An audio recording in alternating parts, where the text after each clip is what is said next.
The moment you come into the Gurdwara, like it's a positive space and you're greeted with this imagery of kind of warriors or sacrifice or whatever it might be, to all the examples are set for you. You know, there's an abundance of examples of people overcoming difficulty and achieving greatness. There's endless amounts of that, isn't there? You know, all you need to do is look into this history, which isn't that old. So it's really relatable for you to then feel really inspired by that. Imagine that young boy, now he's become the leader of his missile, now his life is at threat, and there's other Sikh Sardars who are trying to kill him. This one-eyed boy who can't read and write, right? So imagine that boy. Then you read stories about him, and you read stories about how when he's young, you know, when he goes to play with other children, he takes money with him and he pays them, he gives little money to other children. You imagine this poor boy who might be getting bullied at that age, but through that challenge, through that disability, through that adversity, he's honing other skills. His one eye has reduced his field of vision. Now he has to become even more agile as a warrior, so he becomes an even greater warrior than someone with two eyes. In Ranjit Singh, he gets 5,000 men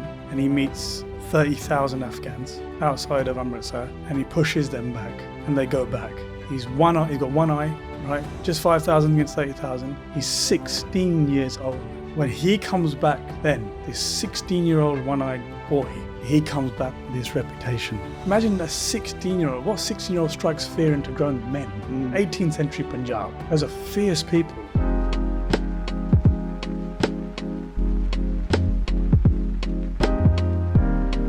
Anji, so welcome back to the Basis Sikhi podcast, and today we're very honoured and blessed to have Davinder Toor here. Just to start off, Baji, like, what's your background? Where did Davinder Toor come from?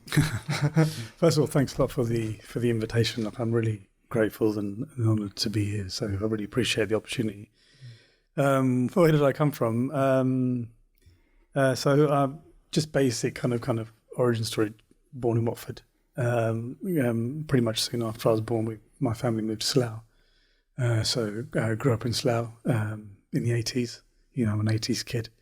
So just spent most of my life still around that area. So I grew up in Slough and schooled in Slough, and then went off to university up north in the Midlands.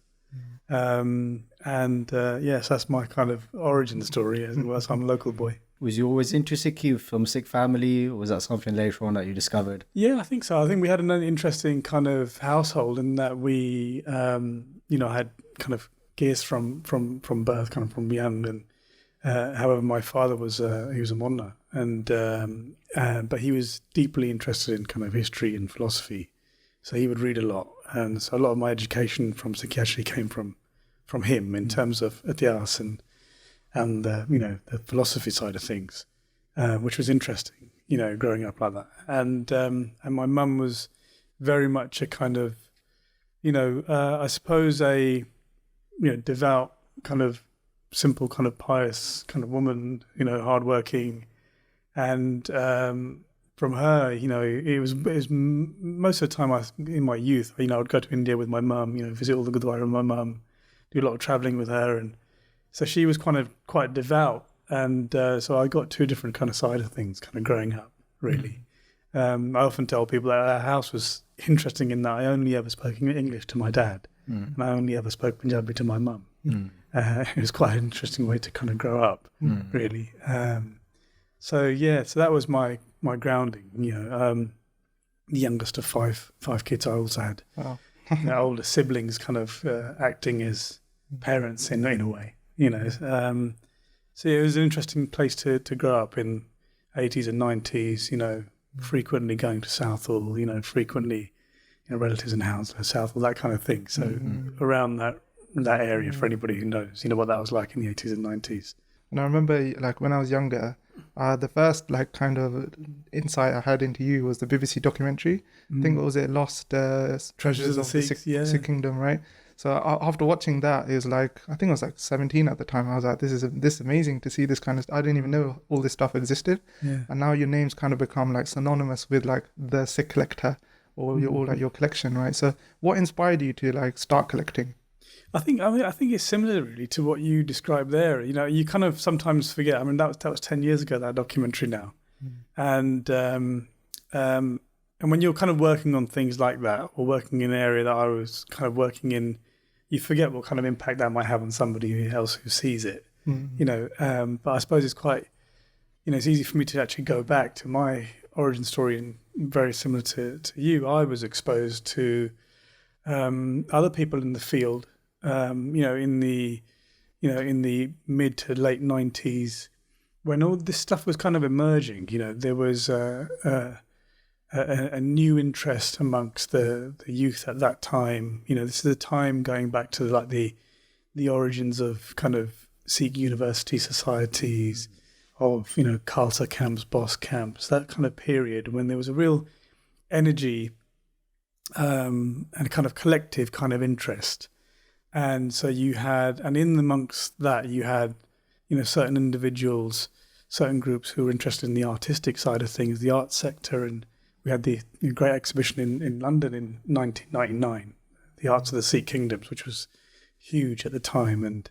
And I think events like that exposed me to kind of seeing just you're learning about history, you're learning about the martial side of history, particularly as a young lad. Everyone's trying a bit of gatka, and and then suddenly you see some of these objects, and in fact I can't remember the year now, but some certain memories are kind of really ingrained. Like I remember going to Watford. It was in like a community hall or something. There was a kind of an exhibition. There was a gatka demonstration. A man by the name of Nanak Dev, kind of 3HO gatka demonstration. That was, as a young child witnessing it was pretty amazing. And then also I remember there was a display, a few objects on display, a Teer and a Khanda and a Talwar from the collection of Dr. Davinder Singh. And he was kind of like one of the first few kind of collectors at that time. And to see these objects was just fascinating. And then before you know it, within a few years, there's this exhibition at the V&A. There's, my cousin is Maharaja Ranjit Singh from Kashi House. So I grew up kind of just witnessing, watching his interests, seeing how he was researching, cataloguing, finding things. And he was very much involved in the V&A show. And then being exposed to that kind of wider group. So that's how it began for me. And I suppose before even kind of going to university, I was already kind of frequenting kind of antique shops, antique fairs, that kind of thing. And then, it wasn't a fad, it stuck. It was something that really gripped me. And, it stayed with me, So my collecting journey began pretty young. What was the first thing you ever collected? Do you remember? Yeah, I do. I still have it. Yeah, and it's a small dagger that I bought in an antique fair in Birmingham. And I've told this story a number of times. People are bored of hearing it, but I've not heard it. Yeah, I'll tell you. It's my sister. There was Mega Menla in Birmingham, NEC, I think it was, and it was Bollywood convention or something. And she wanted to go, and she wanted to go to this thing, and she needed someone to go with her. So myself, and my brother, so we go up with her, and we'd go and have a look. I wasn't particularly interested in Bollywood, but it was. We got there literally outside the door of this exhibition. On the right hand side was this Bollywood show, and on the left was this antique fair.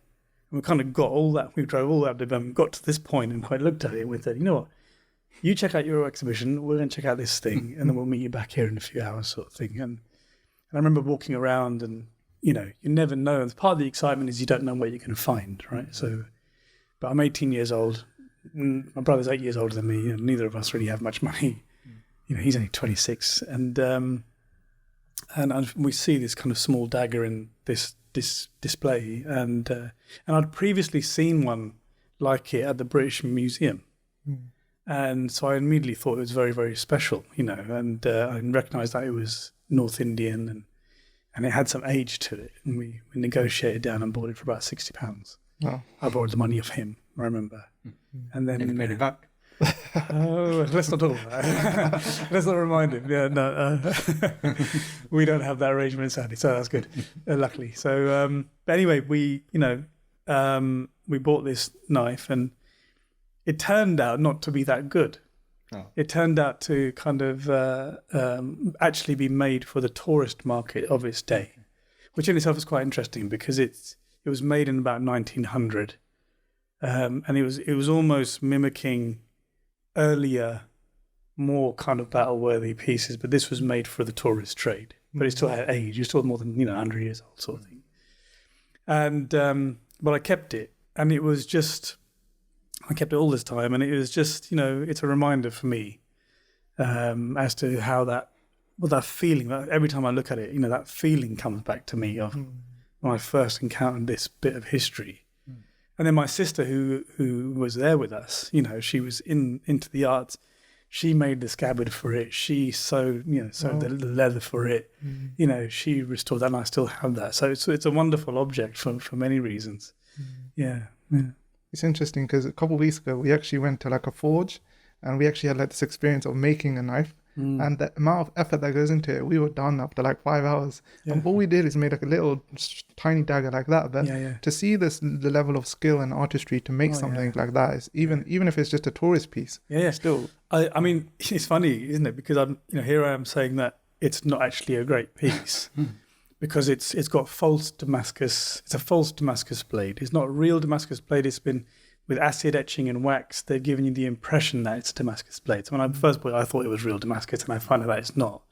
It's not real jade. It's kind of soapstone, but it still has this kind of soapstone on it. It still has mother of pearl on it. It still has enamel on it, brass and steel, and it actually is a blade, a dagger. That now is very hard for somebody to make.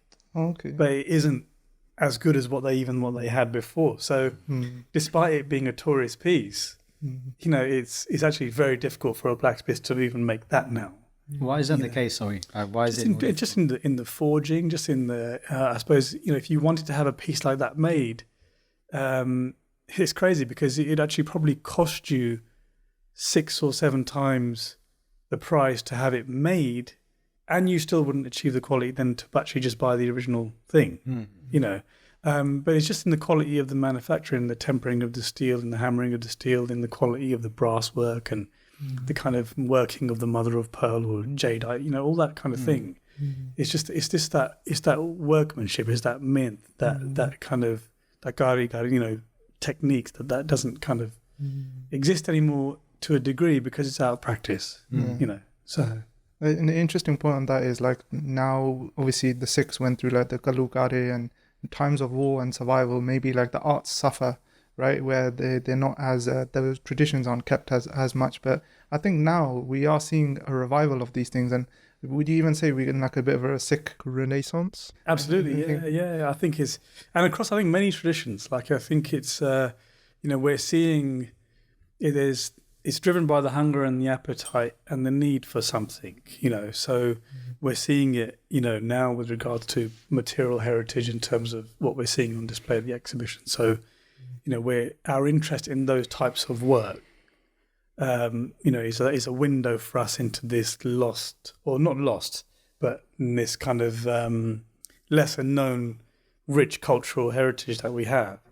That exposure to that has then, we're seeing, renewed interest in artists who are practicing in older techniques.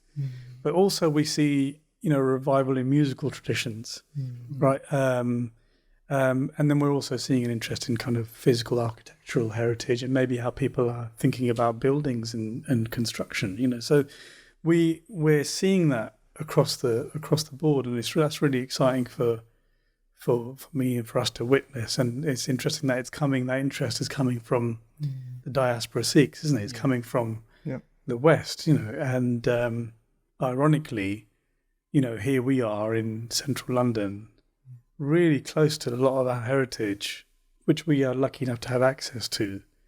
So that's the irony of it, isn't it? Is that we actually, that heritage which left Punjab, came here, luckily got preserved, and now we have access to it, and it's helping us to connect, revive. Exactly. Yeah. Another interesting thing is about like the Sikh patronage, that kind of tradition. If you look back in history, the Maharaja of Gurtal, he gave money towards Kavi Santokh Singh to write the Suraj Prakash.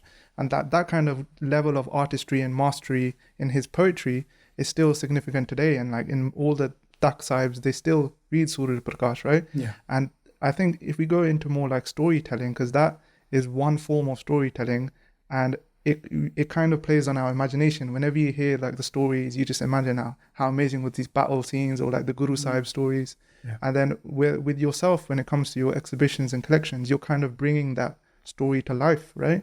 And it's something we can now interact with. Yeah. So how did like this idea of an exhibition come about?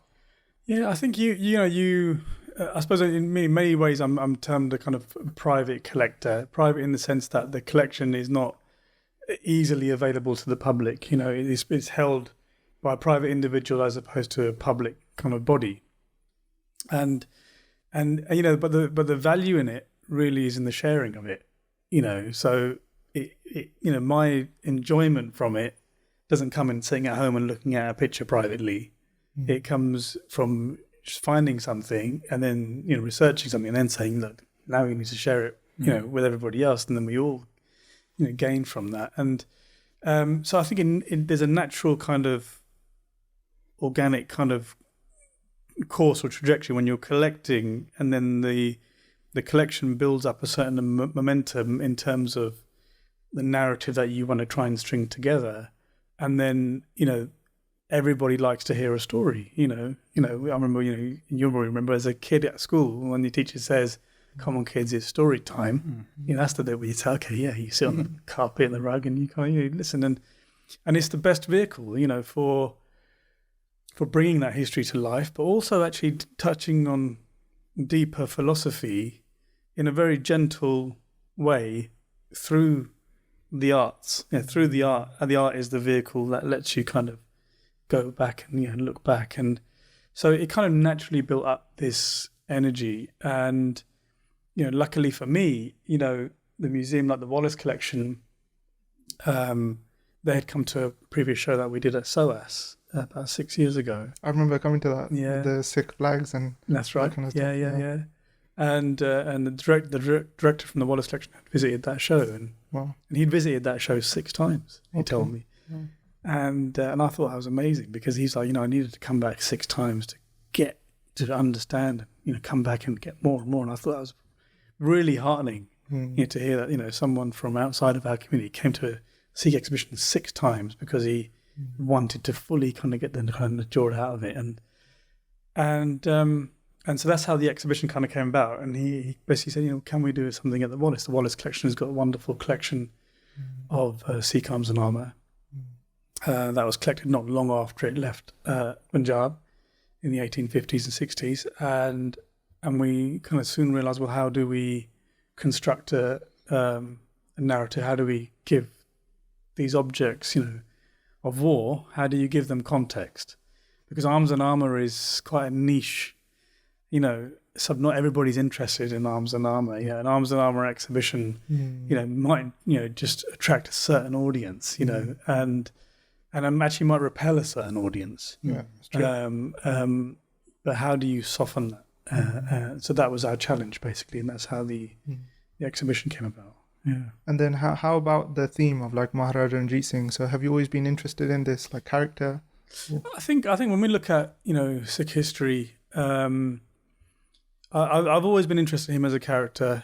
I think after the gurus, the next kind of big figure in Sikh history is Maharaja Ranjit Singh, really, I think, in terms of who's most written about and kind of talked about. And he's by no means a spiritual leader, but I think that in itself is where it's interesting, because from a kind of human kind of perspective, very much he's a character that you can kind of connect with and relate to, in the secular sense, in the sense that he is very much a mortal being, flawed, but equally he has virtues, and he's great, and he has abilities.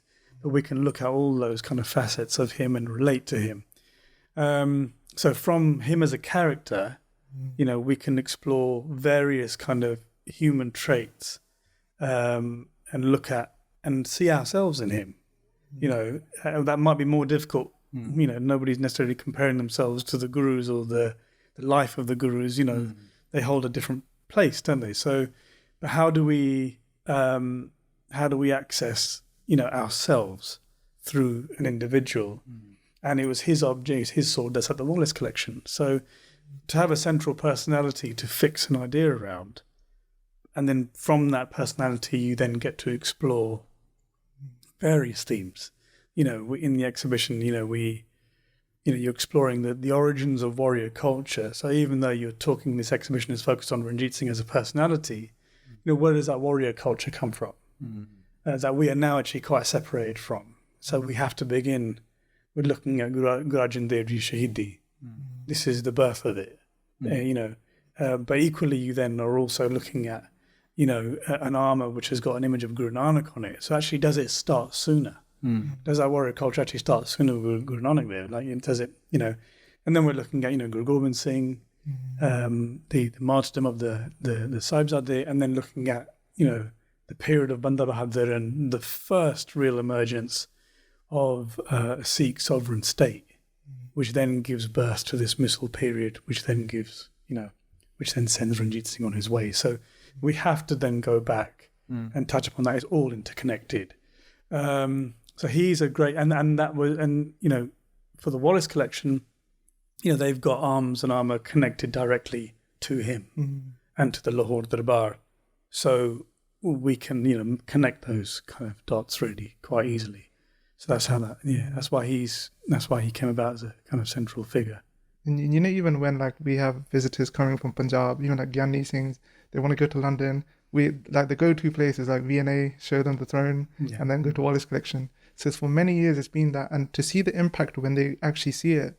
I remember one time I took a Gyani Singh and he actually had tears in his eyes when he saw the throne and what it meant for them to see coming from Punjab and how it's changed from since then to now, right? Yeah. But it's amazing to see how you've got all these things together in one place, and you've told this story and this journey, and how it starts off with the massive battle scene, right? And then it goes through to all the Shastar, and then the ending is with the receipt of the Kohinoor and then the by Maharaja Singh stuff as well. Yeah, I was if you can expand on that stuff, but I thought that was so interesting to see that. Yeah, I think it's about. I'm a firm believer in that. I think the best stories are often the ones where someone doesn't necessarily tell you what they're going to tell you, right, at the beginning.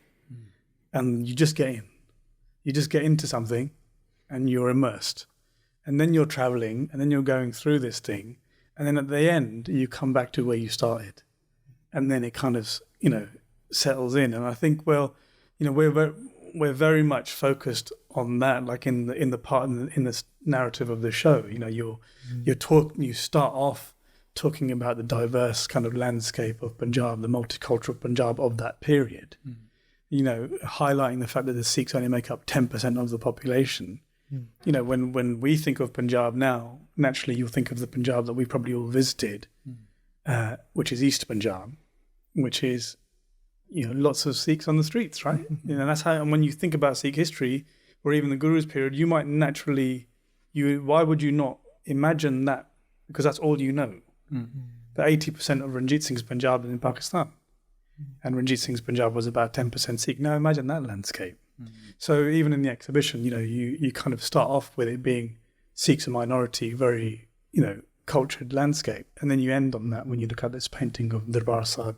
With all the devotees and you got all these people you wouldn't necessarily see there today, and then with regards to some of the objects that came in, with the Bhai Maharaja Singh artifacts or the throne,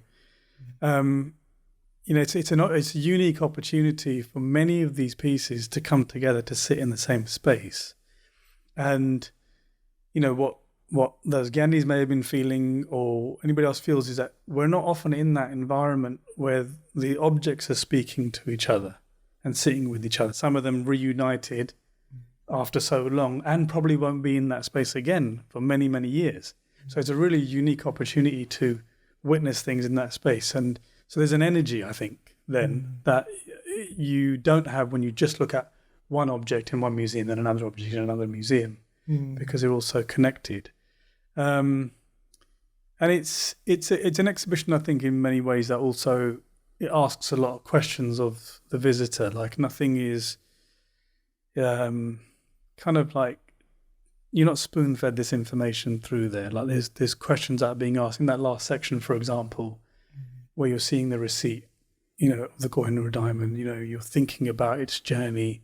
You're seeing this painting by Maharaja Singh when he's imprisoned, that he's painted from life. You're looking at these objects that were taken from him when he's captured, that haven't been exhibited like that before. And we're thinking about that, pivotal moment in history when the Punjab is lost, when, the education system drastically changes, that whole landscape changes. And we are here now, we're a product of that. Like however you want to kind of trace your history back, we end up going back and back and back. And then it gets to this point, that point at which it's the end of Sikh rule. It really is this junction between what we understand of ourselves today and what once was. Everything is evolving from the time of Guru Nanak. Things are, everything is an evolution. Nothing is static. Nothing is at any point perfect. It's all changing. But then there's this crucial junction where we kind of in that last space of the exhibition that we're exploring. Ranjit Singh is, his ascendancy is like built upon this kind of almost prophecy of Guru Gobind Singh. The Misl period, this dark period in the 1700s, and Ranjit Singh at the top of that. Like it all crystallizes to this moment where, the arts are flourishing. You have, as you mentioned, Sikhs as patrons, patrons of culture, education system, as I've highlighted, Shastra Vidya, music, whatever it might be. And then after that point, it changes, and I think we're all probably agreed that it's only ever declined since then.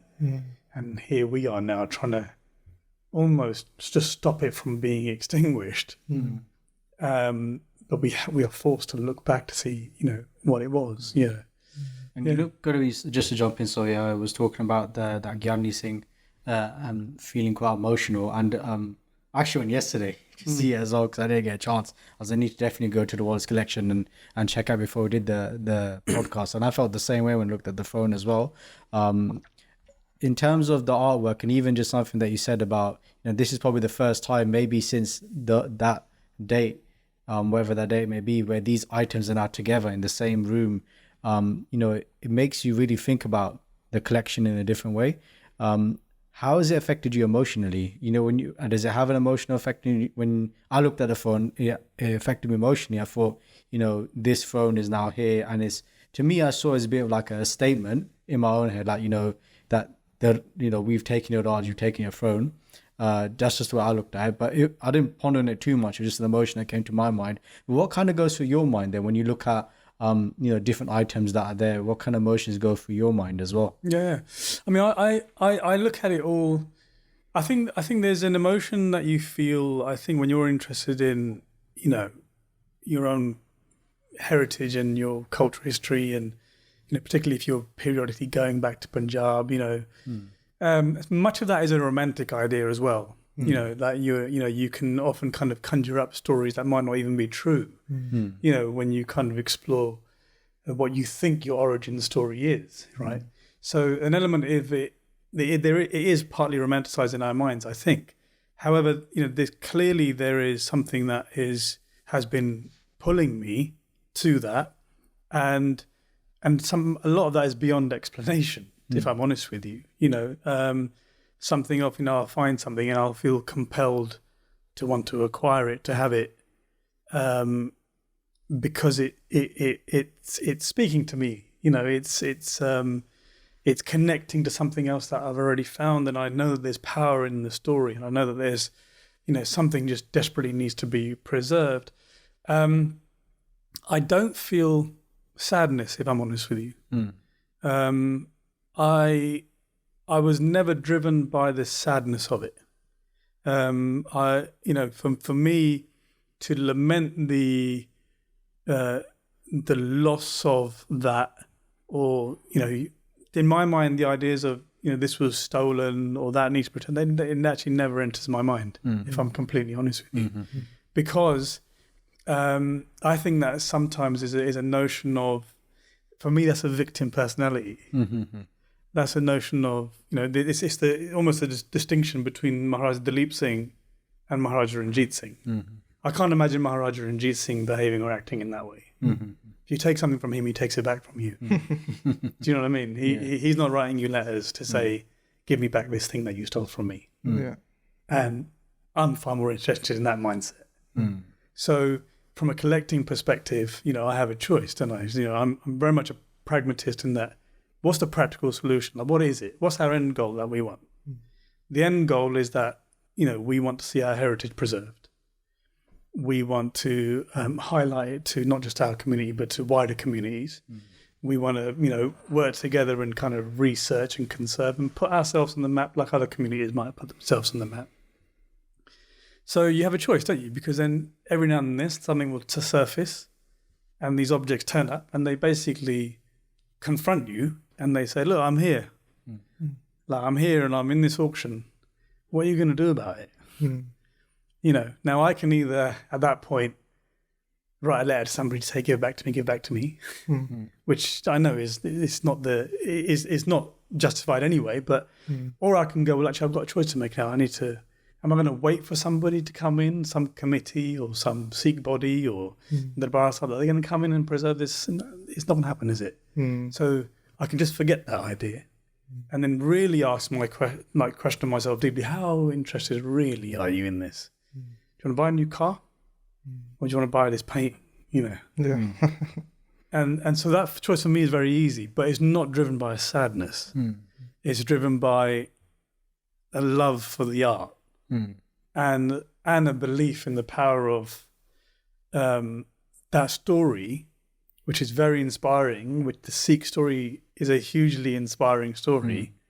It's the underdog story.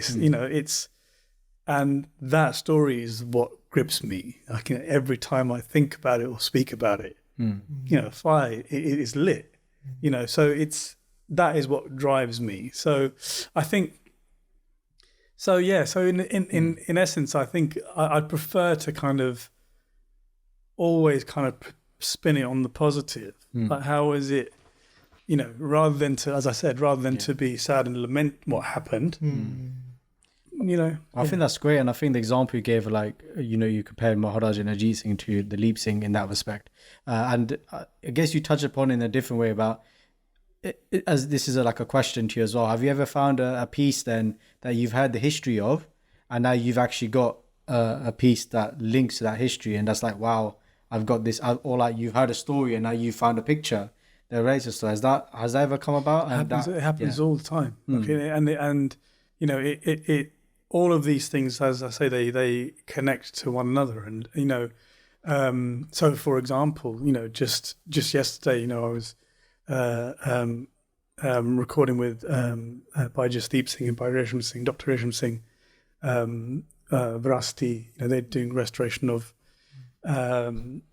architectural buildings that are connected to, for example, to Baba Bikram Singh Bedi and by Maharaj Singh, and I have found certain pictures connected to those individuals, and we kind of independently are finding certain bits of material and doing research that is then feeding into each other, so we are able to then identify certain individuals in certain portraits, think about who they were. It gives us more insight into their personalities.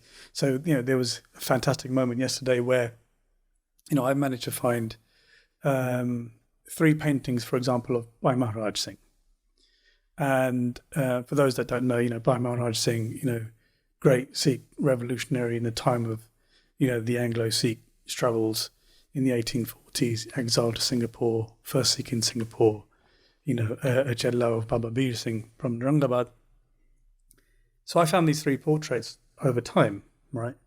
And Dr. Resham Singh, he was translating a text, a certain manuscript which talks about the physical. They're just physically describing by Maharaj Singh what he wears, how he acts, like his build, like, and it was amazing because he was just reading from this text and he's describing exactly what's in this picture. Oh. And he was just saying that, from his perspective, reading something with that, and then seeing that, he suddenly connects it and brings it together. So, and there's various objects like that. So there's, in the exhibition, for example, there's a shield of Hari Singh Nalwas, right? That when that shield came to market, we didn't know much about its history. And, but, once again, you have a decision to make. And, decided to buy this shield, and it's, covered in gold, it's set with gems, it's inscribed with his name.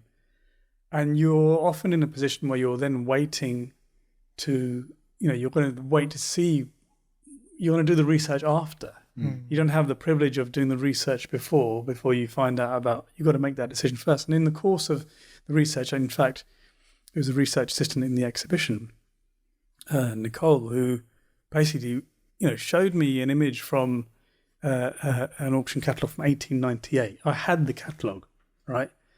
Mm. And she said to me, she looked at the shield in this catalogue. She said, "Is that shield?" Mm. Like this? And I looked at it and thought, hang on. First of all, I thought, that can't be, because I hadn't looked at it in detail enough. And, it's a black and white photograph of Hari Singh Nalwar's shield being sold in 1898 from the collection of Lord Dalhousie, which means it came from Ranjit Singh's Toshakhana, which means that Ranjit Singh was, we know that he was acquiring the arms and armour of deceased soldiers and warriors. Mm. So he had Hari Singh Nalwar's shield. It then goes to Scotland, and then it comes in an auction, then it filters down eventually, and then we're, buying it here in London. And things like that, there's those moments that are just wonderful. So that happens really quite often. I think, and it's going to happen more often because Sikh art and, Sikh arms and armour or Sikh jewellery, it hasn't been catalogued. We're in the process of cataloguing it whilst we're discovering it. So we don't really necessarily have those books to go to find those pieces. We are actually doing that. We're in the moment doing that.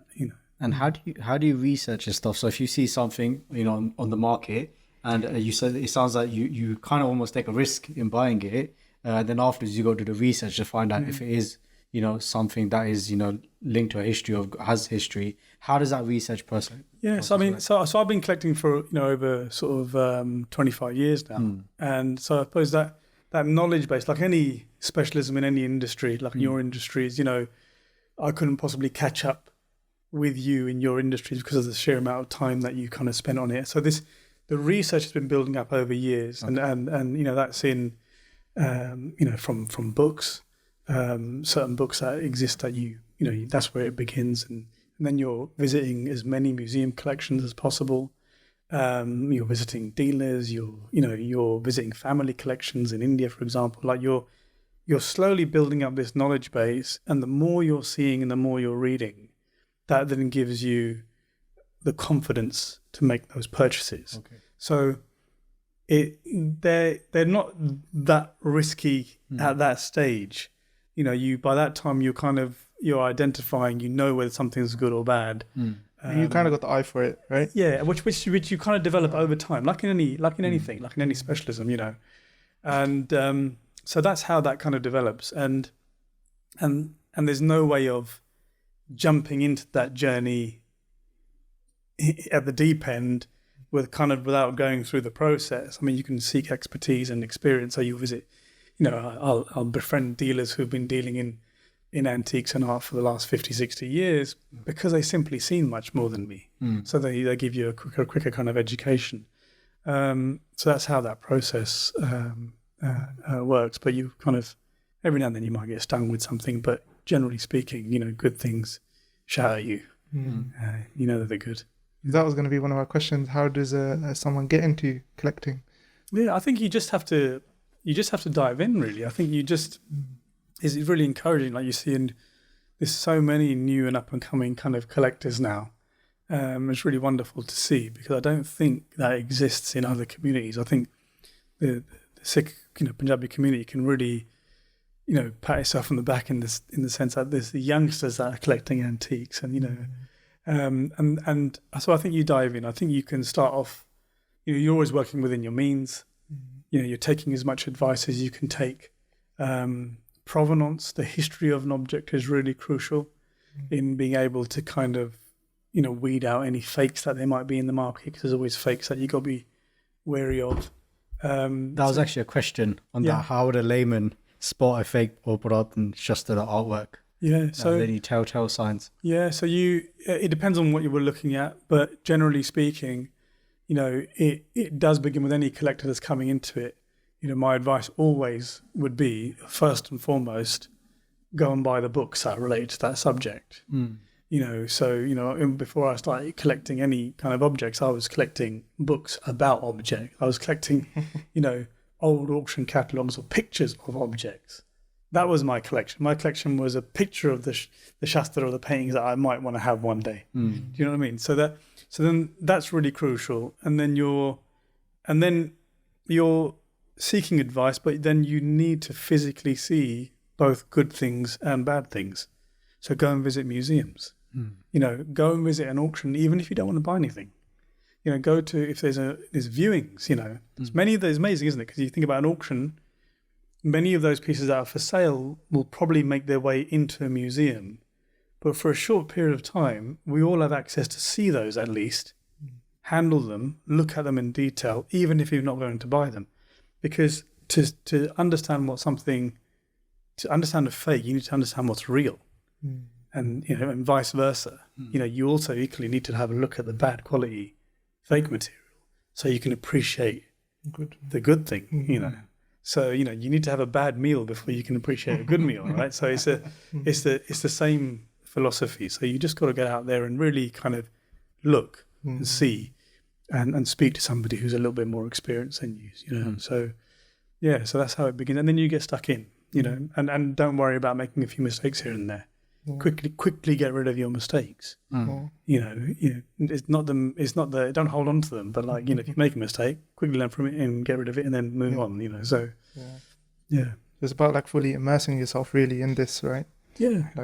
When it comes to books or even in any art form, I think even the raggis and a lot of youth nowadays I've seen are really immersing themselves in this kind of vidya and this tradition. Yeah. And it's good to see that revival of these arts and stuff. Yeah. So I think any kind of vidya, we know that, I don't know, if I see a musician, for example, I see a sarangi player and, you look at them and instantly I'll say, well, okay, how do I play like you? And they'll say, well, you've got to practice an hour a day for 10 years or whatever it is, or 15 minutes a day. Yeah. This was my journey. There's no quick route. And that's essentially it, isn't it? Because it's the month and the hours that you have to put in. And then slowly that kind of knowledge base and that confidence will just turn up. That's how that begins. Just get stuck in. Now, question for you, was there collectors like this during the Guru's times? During the Guru's times, I suppose, let me think. Well, what's interesting is that we know that through history we have, so for example, the answer will always be, is definitely yes, based upon the fact that you will have, so for example, as an example, there's a wonderful story of Ranjit Singh's period, for example, where someone in the bar said, look, there's a Baba from a village that's come that said he's got Guru Nanak's chappals, right? And it's written down in the accounts, and Ranjit Singh says, okay, and the guy says, these were left with our family, we've had it for a while. And Ranjit says, okay, he said, I'll have those.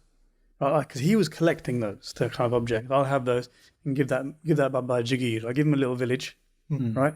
Thanks, we'll take this. But Ranjit Singh is also, in his Doshakhana, he has, objects that belong to the Mughal emperors. Shah Jahan, Jahangir, Akbar, he has some of their objects. He has a sword of Rustam. He has Prophet Muhammad's hair. Wow. Right? He has objects that belong to the Gurus. He's in competition with the Fulkian states, the Patiala Rajas, who are also trying to collect objects connected with the Gurus. And so we know that everybody is looking before them, and and collecting these objects that have antiquity, that have prestige, and the gurus are, it's particularly connected to the darbar. It's a sophisticated darbar, it's a sophisticated court. Like under Guru Gobind Singh, for example, the arts are flourishing. Imagine that level of sophistication, the richness, the appreciation. People are gifting weapons to the Guru, and they're going to be gifting things that have not just been made, but that have, that have history. And I can only imagine, and I can tell you now that, for example, the weapons during the time of Maharaja Ranjit Singh, in their quality, or in their aesthetic quality in the production, are not as good as the weapons that existed during the time of Guru Gobind Singh. Oh. Right, Guru Gobind Singh is around the time of, he's contemporary of, Aurangzeb, Shah Jahan, Aurangzeb period. That's the peak in artistic production in India. Like it only declines after that. So actually, it's amazing to think that what we're seeing under Ranjit Singh's period is actually artistically not as sophisticated as what is around during Guru Gobind Singh's period. So it might be a silly question when you say artistic. What about, does that include practically, like in terms of would the sword have been better in battle than the swords that are made afterwards, or does that not count? I think it does. I think there's more hand-to-hand combat. Yeah. During the earlier period. So the actual the requirement, the decoration comes out of the necessity, right? So the necessity, that is going to drive the functionality. Then is then built. The artistic is then built upon that. But I think that functionality, maybe for firearms, that improves obviously later on. But as certain methods of warfare change, some are going to decline and some are going to improve. But I think it's the application in terms of how these objects are produced, but also for me, like it's how artistic traditions mature and become more refined. So the Mughal period, over 300 years, that artistic tradition is developing, changing, becoming more sophisticated, becoming more restrained, for example, and becoming more delicate. It's whereas in the Sikh period, Ranjit Singh's rule is about 50 years. It's the time of the kind of nouveau riche, like they've just come into wealth, and it's almost like somebody buying a classic car or saying, "Look, I've just got this wealth. Let me just quickly go and buy the best Mercedes I can buy." But it might not be the fine, kind of delicate, kind of, I don't know, classic car, for example. It's a bit like that. So to going back to your question, I think naturally, collectors would have existed because you're always looking back at what once was, and you're being inspired. Whatever traditions you have are built upon an older tradition that you're looking to constantly. I think there's a bit of like a cyclical nature to it. Like there's the period of creation where we have these specialists who are they're masters of their crafts, they're creating, and then you have like the collecting, and then it inspires new creators, and then hopefully that's maybe the way it is, right? Yeah, I think so. I think that's the cycle of it. I think an artist is producing for appreciation. You need someone at the other end to appreciate what you've produced, and that feeds, doesn't it? That carries on feeding each other, and also these artists need patrons, right? They need sponsors. They need someone to say, look, art for art's sake. Like, this is another language. Like, well, I've got to patronize you and fund this because it's fueling expression. Yeah. And it's that expression that we need, the rest of us need, to be able to access that which is, inexplicable, that can't be explained.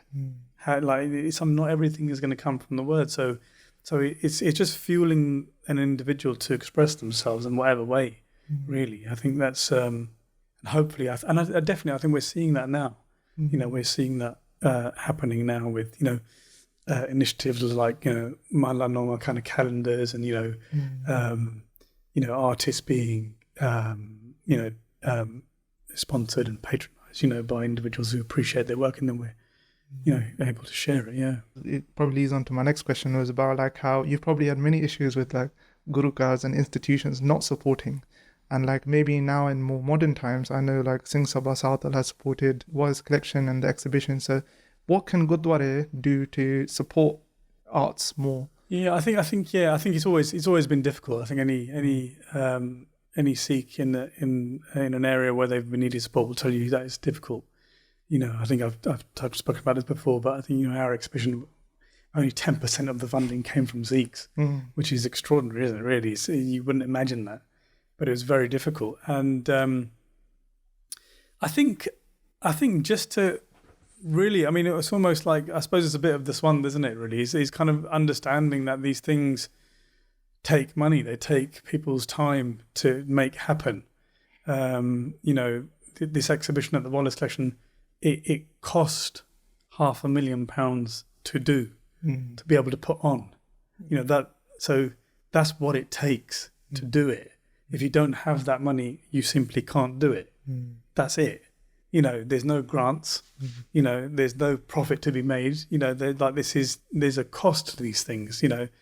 And even the time it took, like I remember hearing it takes 3-4 years. That's right. Yeah. So every museum will be planning an exhibition 3-4 years in advance, and so I think we are simply, hopefully, getting to the stage where the powers that be kind of need to understand that what are the areas that need support, or that need financial backing. What are the actual crucial areas that we actually don't want to neglect? And that's education, isn't it? And there's artistic practices. Like there's always anybody's always they're balancing short-term needs. What someone's hungry, dying on the street. That's a very acute immediate problem that needs to be fixed. But then there's other problems that we've got to kind of think 10, 15, 25, 50 years ahead, and start to sow certain seeds now, so that can kind of plant those seeds, so those orchards can kind of grow in the future. So I think it begins with, before any money is even spent, I think the first thing for me is, with an exhibition like this, for example, is, are the Gurdwaras coming to visit? Are the Gurdwaras mobilizing their Sangats to visit? Don't give us any money for the show. Don't support that. But do you think you can find enough money to book 2 coaches? Right. That's all you're asking at this stage, is the children, or 2 or 3 generations of a family. The exhibition's got Punjabi audio guide, our parents and grandparents who might think that those exhibitions are not for them. Maybe the Gurdwaras, but they do come to the Gurdwara, those people. So maybe that's the first step. Like, can the community support in that way? No one's even asking for any money. Just book a couple of coaches and just get people to go down. Yeah. And then I think it starts to take care of itself, because the story, the objects, the philosophy, that's far bigger than any of us. Like, we don't need to do, there's not much you need to do. All you need to do is get somebody in that space, and again, you'll be shedding tears. Do you know what I mean? Like, get them in the space, and what we're interested in is, for me or for yourselves, like, when you're inspired by something, it's a little moment when you're inspired by something in your teens that then can potentially grow into something. What I'm really interested in is, who are those 13, 14, 15-year-olds that are coming into that exhibition, and in 10 years' time they're going to be in their mid-20s. What are they going to be doing then? There might be, hopefully you'll be achieving far greater things than we ever achieved, just in the space of another decade. And I think that's what's really exciting. That's what's crucial, really. And it's interesting, because even like, if you look at Maharaja Ranjit Singh, he spent that time, put like so much investment in the Guru cards, put the his famous thing about the gold plating of the Darbar Sahib and all these kind of things, right? And people even argue today, like, why do they use Dodh every day to clean the Darbar Sahib? It's a waste of it. We can feed the homeless. But they don't realize the Guru's house has an abundance of things. And if we have that abundance mindset, I think that's what's really important, because at the same time, Darbar Sahib also does feed like hundreds of thousands of people every year. Yeah. So you can have both. I think that's a key thing. You should be supporting arts and culture and all this, as well as helping the immediate needs of, because as a Panth, we have the skill set to do all these things, right? Yeah, absolutely. I think it's that's exactly it. I think it's like any government. You know, you're naturally looking at, you can't pick and choose what you necessarily need to fix. You've got to look at it all and say, well, actually, what's the strategy to do it all? Let's at least start from an ideal. You know, where do you want to see things in 10 years? You know, for example, you know, the work that you're doing, I'm sure you've thought, well, where does it need to be in 5 years or 10 years? Do you share that goal with other people? And then how do you get there? You know, so for example, you know, what's the role of a Gurdwara going to be in 10 years, in 15 years? You know, what do you want to, we're sitting here now in the middle of this beautiful library that people are accessing. And, you know, this was clearly at some point a vision for somebody to create, but, you know, surely this should be in every Gurdwara, right? And so, you know, it's all of those kind of things. Let's just take a moment to just imagine what it is that you want. I kind of approached the collection in that way. You know, I wasn't ever kind of hindered by this mindset of, like I said, give it back to me, you stole it from me. Equally, I was like, well, actually, let me think about it.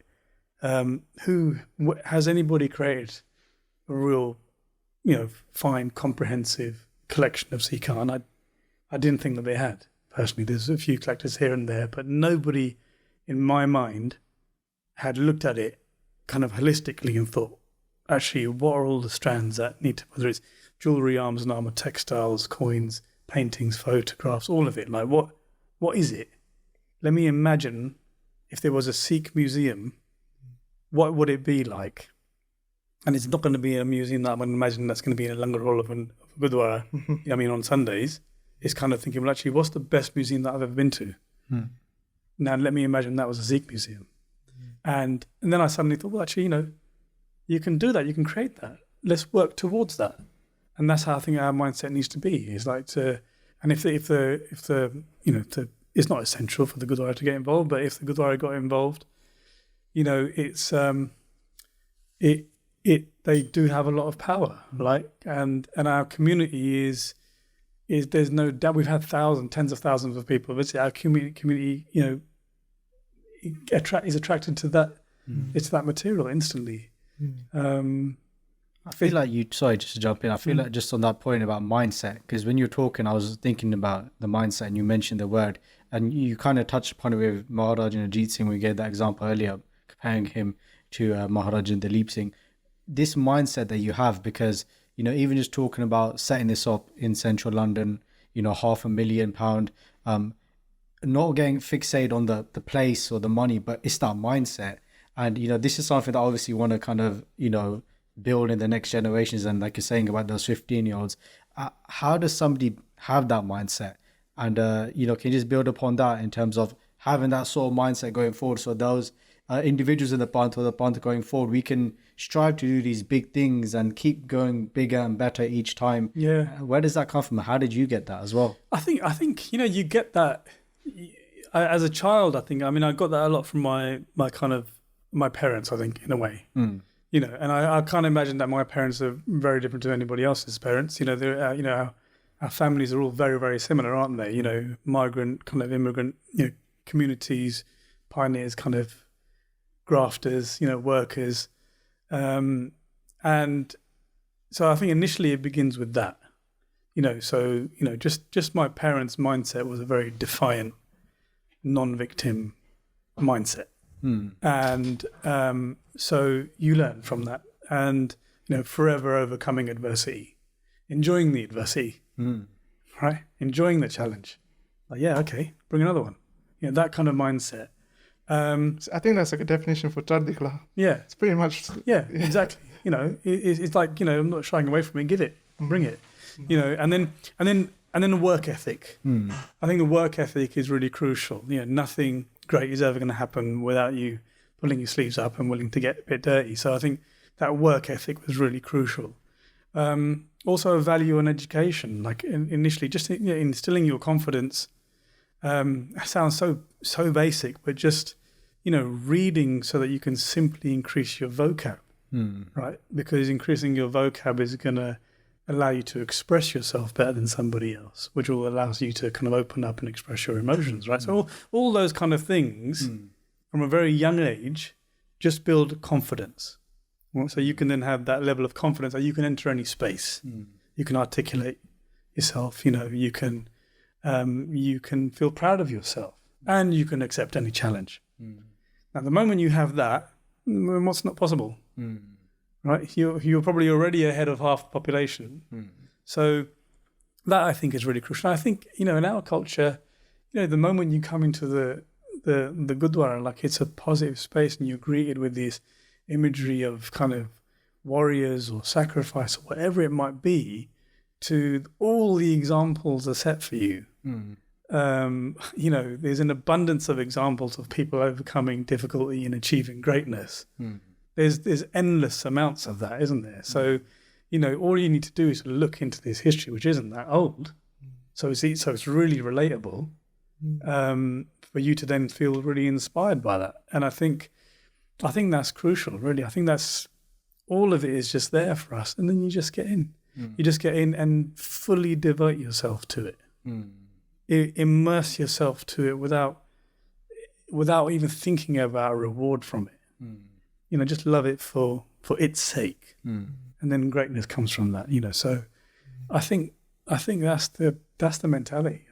I think that's the mentality of anybody who's kind of achieved kind of any level of success in anything. I think they'll all tell you the same thing. So I think it's all there, it's all possible. Yeah, beautiful. Well, thank you for that, because I was going to see if you was going to jump in, but I like touching upon this topic because I feel like it's such a big one in today's world when it comes to obstacles, and even just this idea of fear of trying to do something bigger and better. So I don't want to sound like a broken record and move on after this, but has there ever been a time where you felt like you've had an obstacle, you've actually felt a bit of fear, like like, I don't know if I can do this, or if I'm worthy of doing this, or anything like that? Has there ever been a time? And looking at this through the perspective of somebody who's watching this and they really want to do that next thing, or they have this, this goal in mind, or this vision, but they're just held back by themselves more than anybody else. Has it ever happened to you, or do you have any advice or somebody like that as well? I think it happens to all of us. I think we can all get to a place where we might feel overwhelmed. You all get to a place where you might question what you're doing. How old am I? I'm 44 years old now, so you question certain stages of your life. Life will present different challenges to you, and I think it's, if you experience it enough, you realize, and should be able to realize, maybe not in the moment, but you realize that you do come back, don't you? Like, the sun always, the dawn always comes, right, after the sunset. Like, it never stops coming back, does it, the sun? So it's that kind of idea, that mindset. I think, for your listeners, I'm thinking about the idea of kind of, I suppose, Sangat. I think this is where it's really important. I'm often, like you said, it's yourself that asks those questions.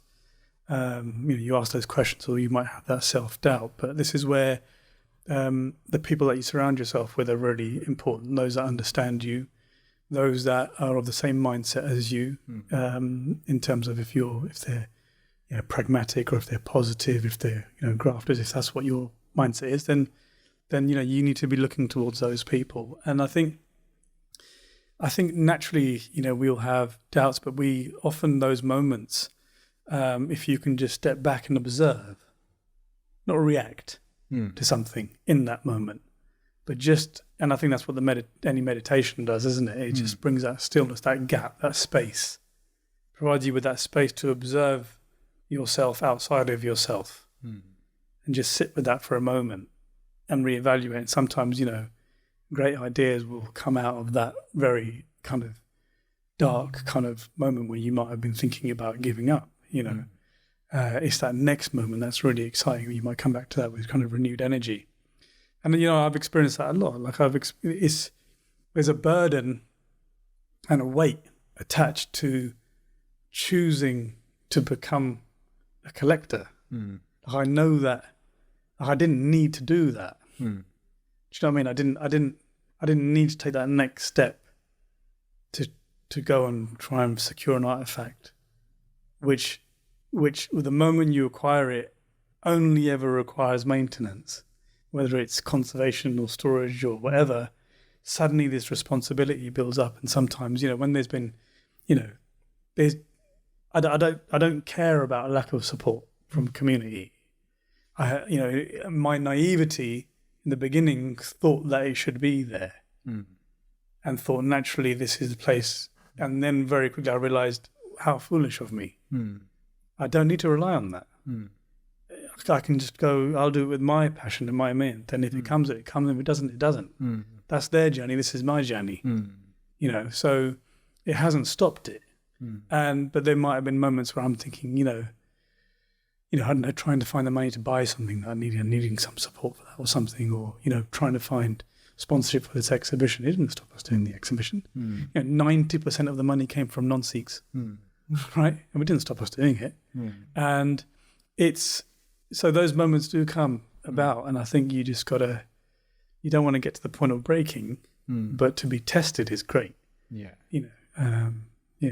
And sorry, last question that links to it is what is fueling you then? Like you touched upon, I love that you talked about the spiritual side and spirituality, and that idea, you get the example of meditation and just building that gap. How has spirituality kind of helped you on this journey or guided you, or do you even see what you're doing, this seva, this art, as a form of your spirituality as well? Like, if I'm completely frank and honest with you, like some of the things that I say probably might come as a surprise to you, but I don't see it as a seva. Like I don't view it that way.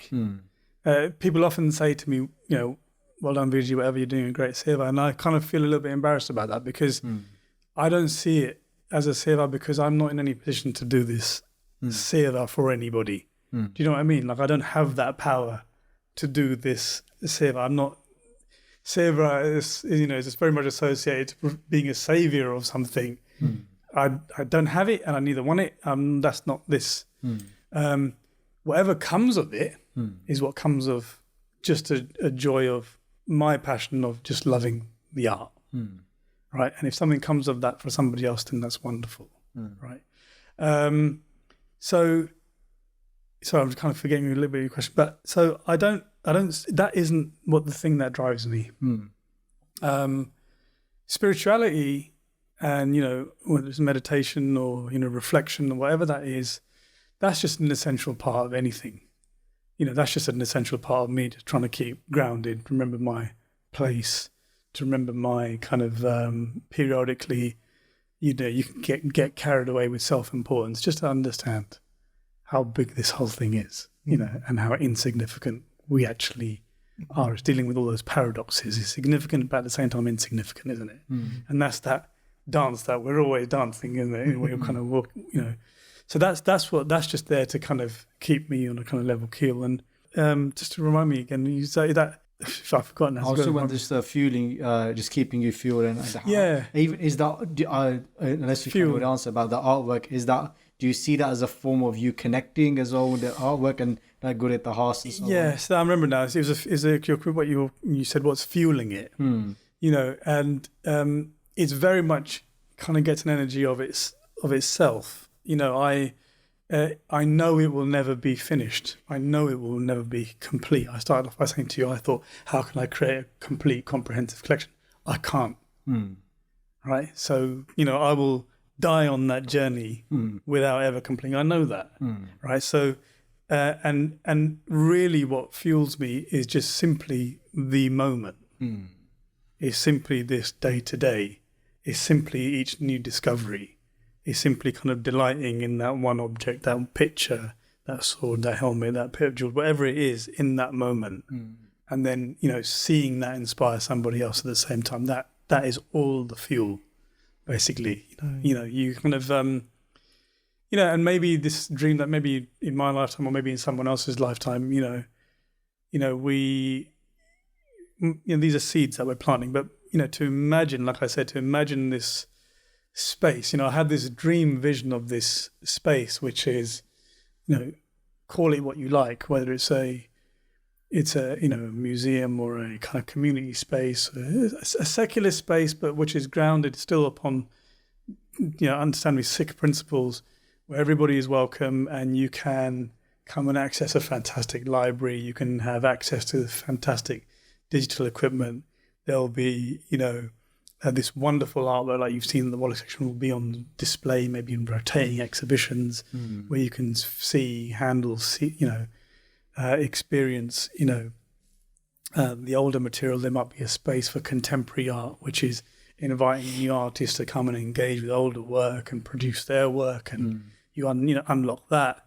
There might be a space for you to kind of sit and concert hall or concert space where music is coming in, and there's a space to eat and drink, and you're eating healthy and drinking, all that kind of that space. If I can imagine that space, I want to visit that space. So if I can imagine it and I like the idea of it, then why can't we make it exist? What's the barrier? And at that moment, the only barrier is to sell that idea to enough important people that can say, look, patrons, we're lacking those patrons, aren't we? It's them to say, you know what? I understand that. You're waiting for those people, and those people are few and far between.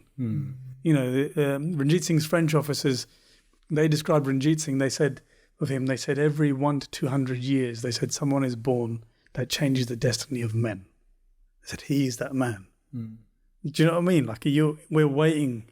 We can't, there's only so much we can do to force. You can only do what you can do. And then someone else will see it and hopefully, it'll spur them on. So we're waiting for that, I think.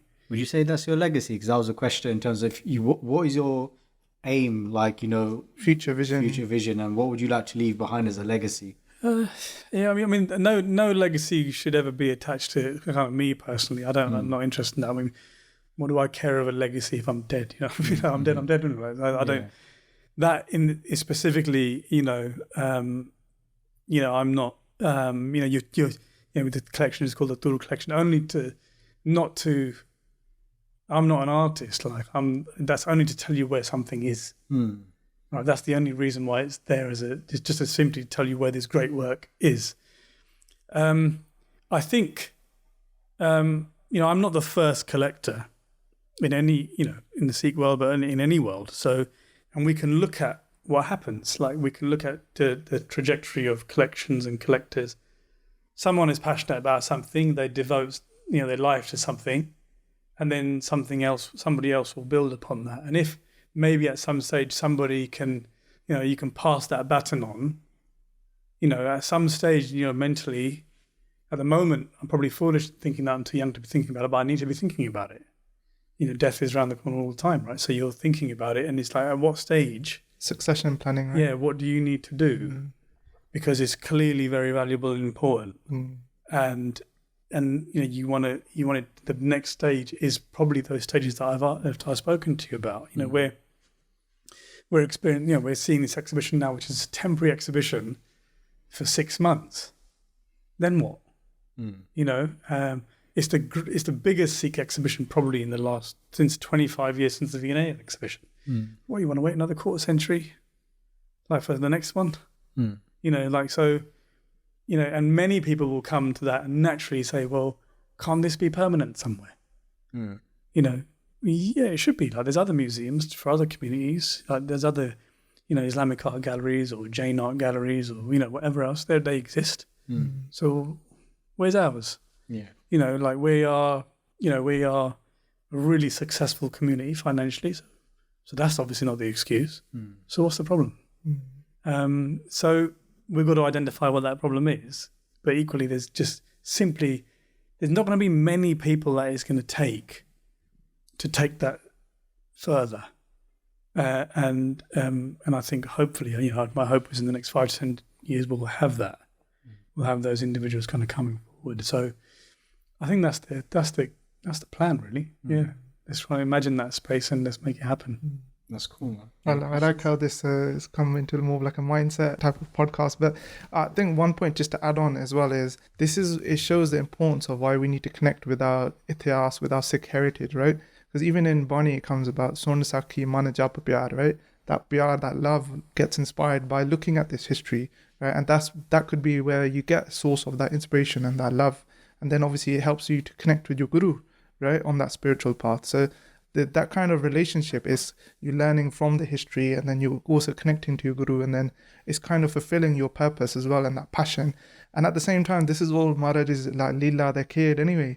So we're just here appreciating this kind of like drama, the story that the gurus have made for us. Yeah. So it's lovely, it's amazing to see and to hear you talk with that passion. No, thank you very much. You know, we've done a few podcasts and had a few conversations, and one thing that's been coming up, a common theme, which I feel like you touched upon as well, is the idea of kind of like just enjoying the journey. Like how you're talking about right now your focus is on that next piece of art, and you know, not like you said, the whole legacy, not fixated on that.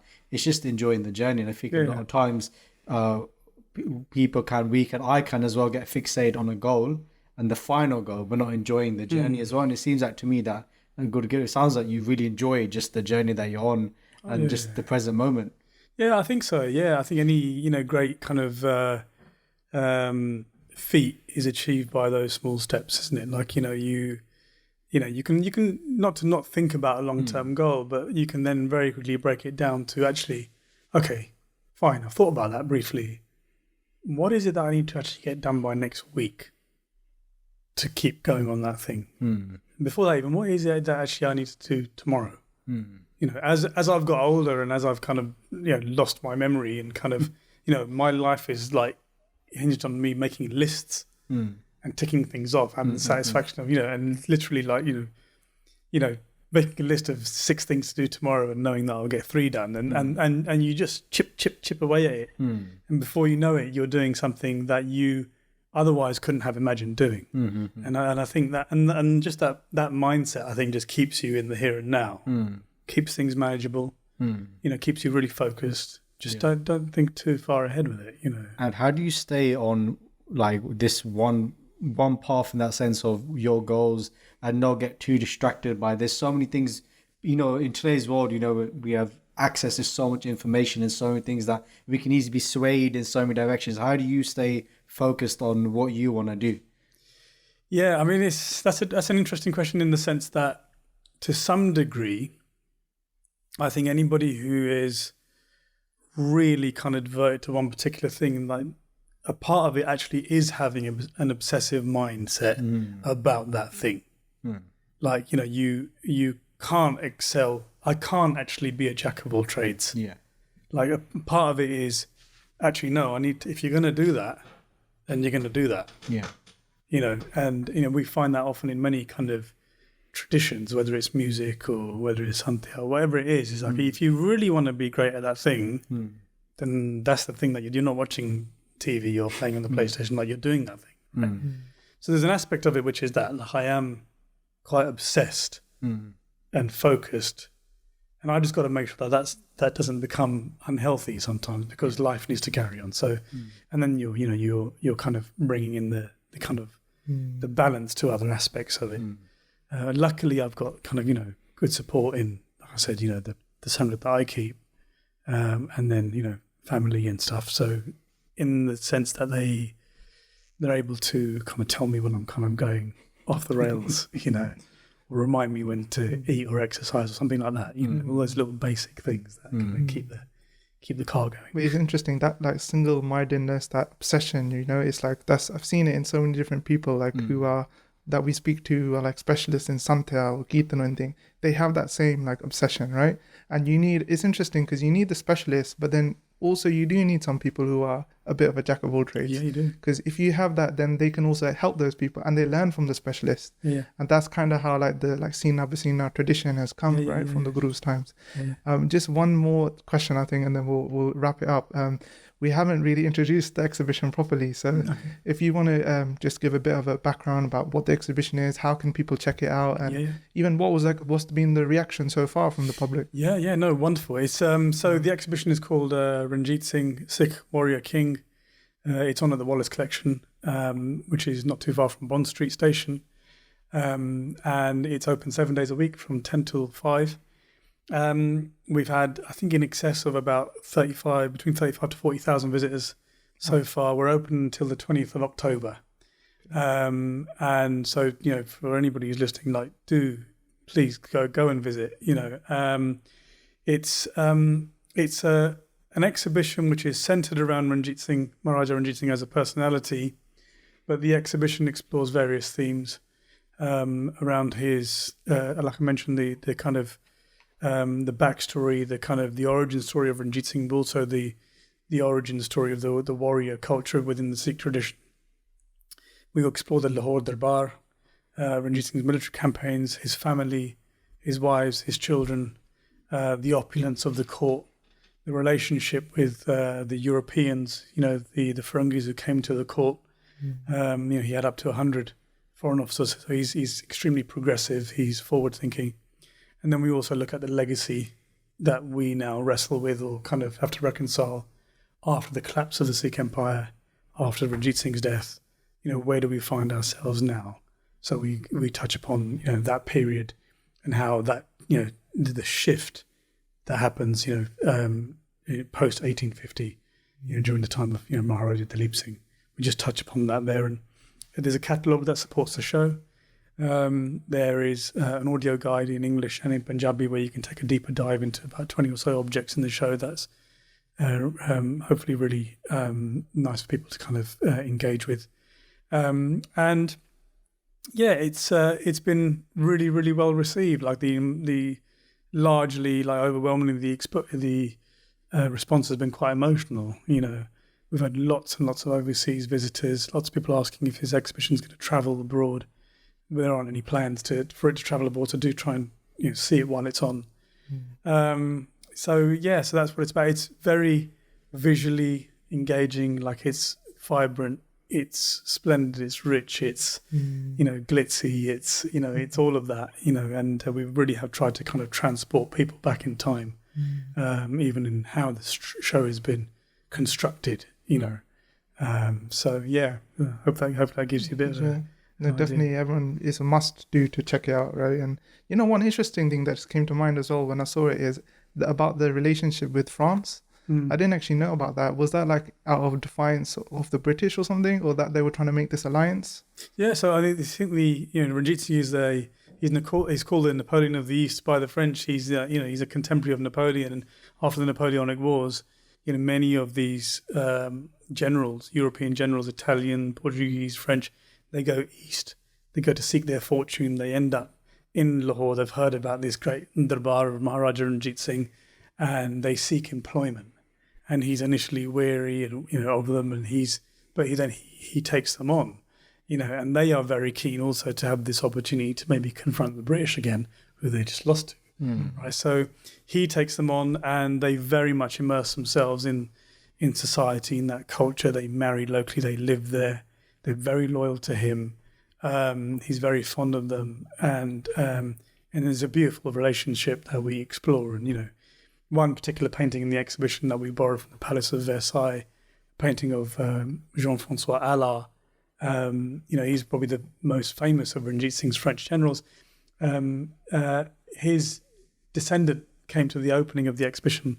He used to be the deputy mayor of Saint-Tropez. He installed a bust of Ranjit Singh in Saint-Tropez, and he came to the exhibition to see this painting of his ancestor, in its context. And it's in the exhibition. You remember that it's opposite this really wonderful painting of Ranjit Singh on horseback, painted by a French artist, contemporary painting that we borrowed from the Louvre. So it's wonderful to see them in that space. Yeah. And I was thinking, like, why is there a French flag here? And then you hear all the history behind it. I was like, this is amazing to see all this. And it really brings it to life, right? It brings it to life. And also, when you don't know that history, and even for the kind of Western European audience who knows very little about Ranjit Singh or about the Sikh tradition or about the Lahore court, to then find themselves also a part of that history and to find how this history is interconnected. The beauty of that exhibition in London is to show everybody how cross-cultural and that shared heritage is. It connects all of us.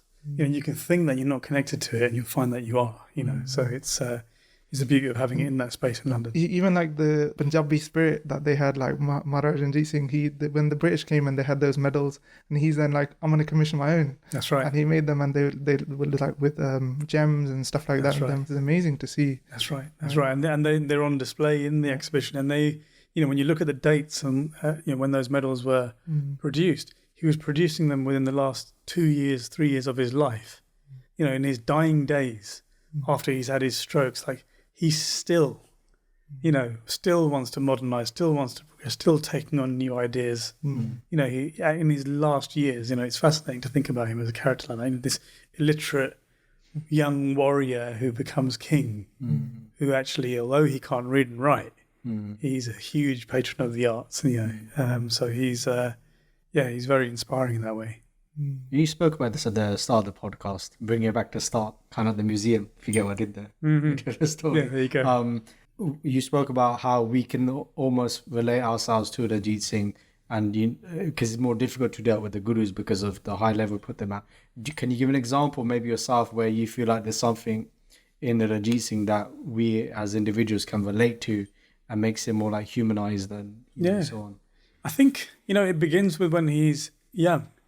It begins with just, we think if I take Maharaja Ranjit Singh to you, you'll probably naturally imagine someone in their 50s, white beard, that's what you imagine, right? But then imagine the 5-year-old Ranjit Singh who's just had smallpox, who's blind in one eye. Right? Imagine a young boy, right, who loses his father when he's around 10 years of age, right? Imagine that young boy who's at 10, 11 years old. Now he's become the leader of his missile, right? But now his life is at threat. And there's other Sikh Sardars who are trying to kill him, right? This one-eyed boy who can't read and write, right? So imagine that boy.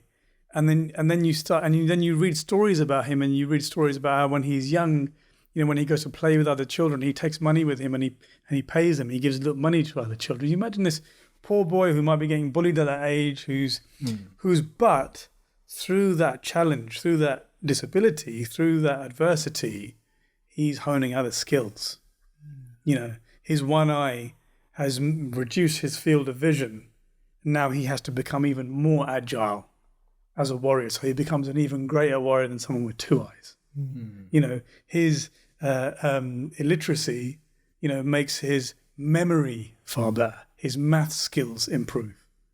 So he has an unbelievable memory, they say. His early interaction with children who can be quite cruel, as we know, then makes him understand how people function and work. So he becomes a great reader of minds, right? So he's giving these kids money when he's young. When he's older in the battlefield, he wears gold bangles, gold curry on his arms that he gifts in the battlefields to warriors when he sees a huge act of bravery. So you see this trajectory. So immediately now you're thinking about Ranjit Singh in a very different way, right? But he's a king, he's a warrior. As in the title of the exhibition, he's debauched. We know that he drinks. He later on gives it up a little bit. He does this, he does that, but he's devout in his own way. He does all these things that make it very complex for you to kind of understand. Is he good, bad? But you're many of us are obsessed with this idea of him needing to be perfect, right? But maybe it's the imperfection that leads him to the greatness that he achieved. If he was a sadhu, you might not have a sovereign Punjab. That's the reality of it. So how do we reflect on that? How do you reflect on that as an individual? What is driving you, in terms of your balance, your flaws, your virtues? Like, what is it that you're striving to be? Is perfection an unachievable goal? Like that kind of thing. So all of those facets kind of, you get to look at with him, whereas sometimes we don't necessarily want to imagine the gurus in that way. Sometimes we're forced to imagine the gurus in that way, right? But that can be quite challenging, But Ranjit Singh makes that a little bit easier to do that with. And I think that's where the benefit is. The interesting thing is as well, like tying it back to like the Gurbani, there's the Shabad Pulan Andar Sab Ko Apol Guru Kartar, right? So only the gurus can be infallible. It's impossible for us perfection. So we should kind of accept that this is part of our journey, right? And we are going to be fallible. We can make mistakes, right? But then that's how we learn from it, and we grow from that. Absolutely, yeah. So, Great to finish off. I think that was, thank you so much. No, thank you very much. No, thanks again. I really appreciate the invitation, the conversation, and your interest. That's what provides the fuel. So thanks a lot. And make sure everyone checks out. Yeah, just plug a VG as well. VG, anyway that we can Sangat that is watching get in contact with you, find out more about your work. Just let the Sangat know as well, please. Yeah, I mean, if anybody needs to email, I've got a website. It's basically www.davindertoor.com. But otherwise, while the exhibition's still on, periodically I'm there. We've still got some programming, some lectures that are taking place at the exhibition. This Friday, for example, we're doing a talk on the Ferengis, the foreigners at the court. Instagram is really, I think, is the only my real social media vehicle is about it, really. So people can always get in touch that way as well. So thank you. Thank you so much. And thank you to the Sangha for watching. And just leave your comments in the comment section, and hopefully in the future, if there's any opportunity to do something again and collaborate in the future, then hopefully we can pose those questions on. But again, all links will be in the description to the Wallace Collection, and getting involved and checking it out as well. So make sure you guys do that. And again, thank you so much, Davinder, for coming on the podcast as well. Appreciate it. My pleasure. Why would you?